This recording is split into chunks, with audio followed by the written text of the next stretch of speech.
ایک خاص مسئلہ اجتماعی قربانی کے تعلق سے لوگوں کو مسئلہ معلوم نہ ہونے کی وجہ سے اس میں غفلت برتی جاتی ہے اور لوگ سمجھتے ہیں کہ ہم نے پیسے دے دیے اور ہماری قربانی ہو گئی. تو ان کو یاد رکھنا چاہیے کہ جو کچھ لوگ اجتماعی قربانی کرتے ہیں، لوگ ان کے یہاں پیسے جمع کرتے 10 20 50 100 200 جانوروں کی قربانی کرتے ہیں اور انہوں نے اعلان کر دیا کہ 3,000 روپے یا 4,000 روپے ایک ایک حصہ کے لیے جمع کرو، تمہاری طرف سے قربانی کر دی جائے. تو اس اجتماعی قربانی میں جو مسئلہ ہے وہ 3 باب کے مسائل ایک جگہ جمع ہو گئے. ایک تو مسئلہ ہے کتاب الاضحیہ یعنی قربانی کے باب کا مسئلہ. دوسرا مسئلہ ہے کتاب الوکالت کا، کہ آپ خود اپنے ہاتھ سے جانور ذبح نہیں کرتے بلکہ کسی کو وکیل بناتے ہیں. وکالت کا بھی ایک باب ہے، اس کے بھی کچھ مسائل ہیں. اور دوسرا ہے کتاب البیع کا مسئلہ، کہ جانور خریدا جاتا ہے اور بیع میں بھی خود اپنے ہاتھ سے اپنے جانور خریدتے ہیں، پیسے آپ نے دے دیے، جانور کوئی دوسرا خرید رہا ہے، تو بیع میں بھی وکالت ہے. تو گویا کی وکالت 2 طرح کی ہوئی، ایک جانور ذبح کرنے میں وکالت، جانور خریدنے میں وکالت. اس طرح سے وکالت، بیع اور قربانی 3 باب کے مسائل جمع ہیں. اور اس کے بعد ایک مسئلہ یہ بھی یاد رکھنا چاہیے کہ جانور کی خریداری جب کرے اجتماعی قربانی کرنے والا، تو جن لوگوں نے پیسے دیے ہیں ایک ایک جانور ان 7 لوگوں کی طرف سے متعین کر کے خریدے. اس فلاں 7 آدمی ان کے لیے یہ جانور میں خرید رہا ہوں، پھر وہ ہو گیا، پھر دوسرے 7 لوگوں کے لیے یہ جانور خرید رہا ہوں، 7 فلاں 7 متعین کر کے. صرف یہ کہہ دے کہ 7 لوگوں کے لیے خریدتا ہوں تب بھی نہیں ہوگا، کہ وہ 7 کون لوگ ہیں، کن کی ملکیت میں وہ جانور جائے گا.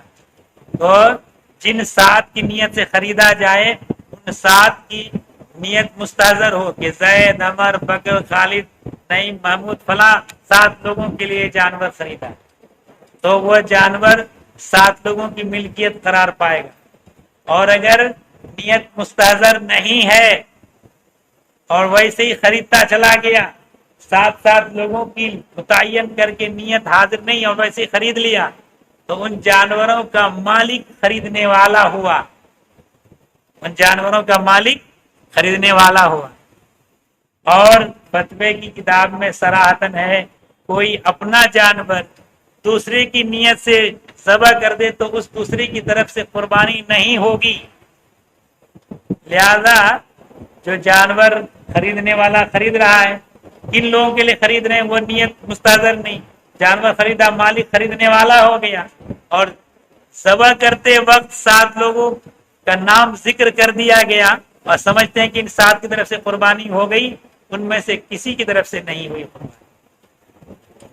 اس لیے 7 لوگوں کی نیت جو چاہیے جانور خریدتے وقت چاہیے، ذبح کرتے وقت اگر نیت مستحضر نہیں تب بھی ان کی 7 کی طرف سے قربانی ہو جائے گی.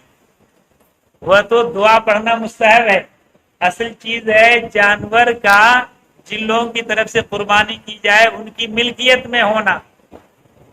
اور ملکیت میں نہیں ہے اور ان کی طرف سے جانور ذبح کر دیں گے تو ان میں سے کسی کی طرف سے قربانی نہیں ہوگی.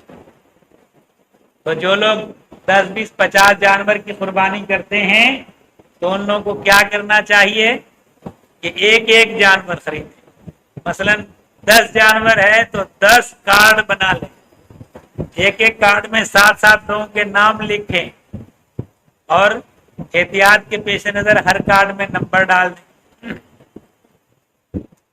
اور ایک کارڈ نکالا اور میں نام دیکھ لیا فلاں فلاں، یہ ایک جانور خریدیں ان 7 کی طرف سے، اور احتیاط کے پیش نظر اس جانور میں نمبر ڈال دیں کہ یہ 1 نمبر کارڈ کے لیے یہ جانور. پھر اس کارڈ کو رکھ دیں، پھر دوسرا کارڈ نکالیں، یہ فلاں فلاں 7 لوگ، ان کے لیے فلاں جانور خریدتے ہیں۔ تو اس طرح اگر کریں گے تو 7 لوگوں کی ملکیت میں وہ جانور آ جائے، جن کی نیت سے خریدا جائے وہی مالک ہوتا ہے، اور اگر کسی کی نیت سے نہیں خریدا گیا تو خریدنے والا مالک۔ تو یہ مسئلہ بہت اہم ترین مسئلہ ہے، اور لوگ سمجھتے ہیں کہ ہم نے 3000 روپے دے دیے، بری ذمہ ہو گئی قربانی، وہ اپنا جانور پہلے سے 10-20 خرید لاتا ہے یا بعد میں خریدتا ہے، مگر اس ڈھنگ سے نہیں خریدتا ہے جو میں نے بتایا، اور بس ایک جانور کو لایا گیا، 7 لوگوں کے لیے دعا پڑھ دی گئی، یہ سمجھتے ہیں کہ 7 کی طرف سے قربانی ہو گئی، ایسا نہیں۔ اس لیے اس مسئلے میں خاص احتیاط برتنے کی ضرورت ہے۔